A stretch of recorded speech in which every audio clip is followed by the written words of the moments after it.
देखिए हर खबर यहीं पर, सब्सक्राइब कीजिए TV9 भारतवर्ष। आपकी स्क्रीन पर यह सवाल अब आ रहा है, ध्यान से देखें आप। ये जो सवाल है, क्या अब मेड इन चाइना चीजों का बहिष्कार करेंगे? सवाल जरूरी है इसलिए मैं स्क्रीन से बाहर चला जाता हूं। क्या अब मेड इन चाइना चीजों का बहिष्कार करेंगे? यह सवाल है। जवाब हां 77%, नहीं 17%। उम्मीद करने में क्या हर्ज है, होगा देखा जाएगा। सो जवाब तो दे देते कम से कम। नहीं बोल रहे 17%। कौन है ये लोग? कह नहीं सकते 6%। नहीं करेंगे क्यों? क्योंकि इनका धंधा खराब होगा। सही बात है, यह भी हो सकता है। तो फिर ऑल्टरनेट क्या होगा? लेकिन इस सवाल से पहले मैं आपको एक राइडर दे दूं, और राइडर यह है कि जनवरी फरवरी 2020 में चीन के साथ भारत का जो व्यापार है 12.4% कम हुआ है। 12.4% एक बहुत बड़ा परसेंटेज है, ये कम हुआ है। अब मैं सभी मेहमानों से अपना जवाब लूंगा। प्रवीण जी, सबसे पहले आपसे बहुत संक्षेप में सबसे लेना चाहूंगा। प्रवीण जी, क्या वक्त आ गया है बॉयकॉट करने का?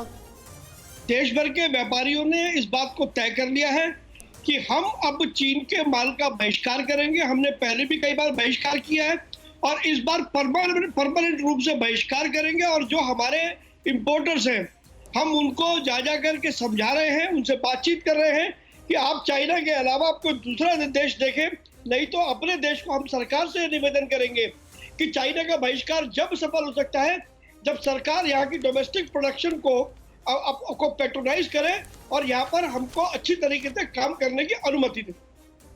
जी, दूसरा मैं यहां पर पॉइंट लूंगा, यहां पर तुरंत राशिद अलवी साहब, क्या वक्त आ गया है बॉयकॉट करने का? देखिए, बहिष्कार करना ही चाहिए, लेकिन बहिष्कार एकदम नहीं हो पाएगा।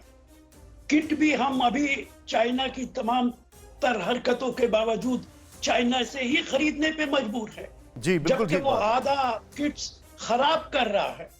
मीर का एक शेर है, मीर भी क्या सादा हैं, बीमार हुए जिसके सबब उसी अत्तार के लड़के से दवा लेते हैं।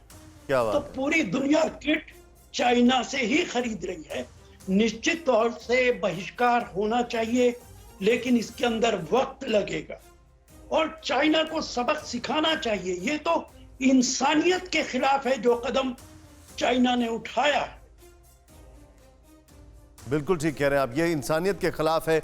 सुधांशु जी, ये सवाल आपसे मैं थोड़ा सा अलग पूछ रहा हूं, क्योंकि आप सरकार की तरफ से हैं और खाली कहना नहीं बल्कि बहुत सारी चीजें हैं। मैंने देखा था जब वर्ल्ड वॉर का एक केस स्टडी जो हम लोग बार बार पढ़ रहे हैं और यहां पर देख भी रहे हैं, थोड़ा सा लंबा सवाल है उसके लिए माफी चाहूंगा, कि जो ऑटोमोबाइल कंपनी है वो वेंटिलेटर्स बनाने लग गई, कई कंपनीज मास्क बनाने लग गई। तो जो डिपेंडेंसी है वो इमीडिएट नीड से ही कम होना शुरू होती है। जो अपनी कोर मैन्युफैक्चरिंग है उसको देश की इमीडिएट नीड के हिसाब से शिफ्ट किया जाता है, जो बड़ी बड़ी इंडस्ट्रीज हैं। क्या उसको लेकर कुछ इनिशिएटिव देने का इरादा है सरकार की तरफ से, जिससे कि जो डिपेंडेंसी है बाहर वो कम हो जाए, खासकर ये देखते हुए कि चाइना से हमेशा नुकसान ज्यादा हो रहा है? देखिए, मैं ये कहूंगा एक संयोग है, या प्रधानमंत्री जी की दूरदृष्टि कहिए।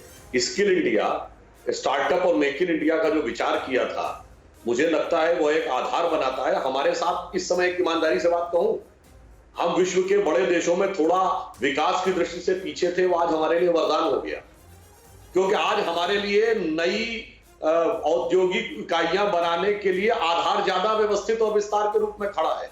इसलिए हम अपने यहां प्रोडक्शन इजीली शुरू कर सकते हैं। दुनिया के सबक लेना होगा कि research and development, admin and HR, marketing, sales, finance और मैन्युफैक्चरिंग, जो एलीट बन गए थे। मैन्युफैक्चरिंग करना तो हमारा काम नहीं है। आज मैन्युफैक्चरिंग कर करके चाइना आपके सर पे बैठ गया। हर देश को अपने अंदर मैन्युफैक्चरिंग करने की व्यवस्था करनी होगी और भारत संयोग से इसमें बेहतर बढ़ा रहेगा। और एक बात और आशाजनक कहूंगा, अरे कभी वर्ल्ड का पावर सेंटर यूरोप था, फिर अमेरिका गया, फिर जापान बना आर्थिक महाशक्ति, अब चाइना था, अगला स्थान हमारा है। और भारत तो वो देश है, जैसे राशिद अली साहब ने एक लाइन कही, मैं अज्ञेय की एक पंक्ति कहूंगा, जो भारत की दुर्धर्ष संघर्ष क्षमता के लिए प्रतीक बनता है कि मैं उठता हूं, मैं बढ़ता हूं, मैं नभ की चोटी चढ़ता हूं, उछला जाऊं यदि धूली सा, आंधी सा पुनः उमड़ता हूं। क्या बात है सर, बस यही दुआ करते हैं ऐसा ही हो, ईश्वर करे ऐसा ही हो। अड़ी सोमवार से शुक्रवार शाम 6 बजे सिर्फ TV9 भारतवर्ष पर।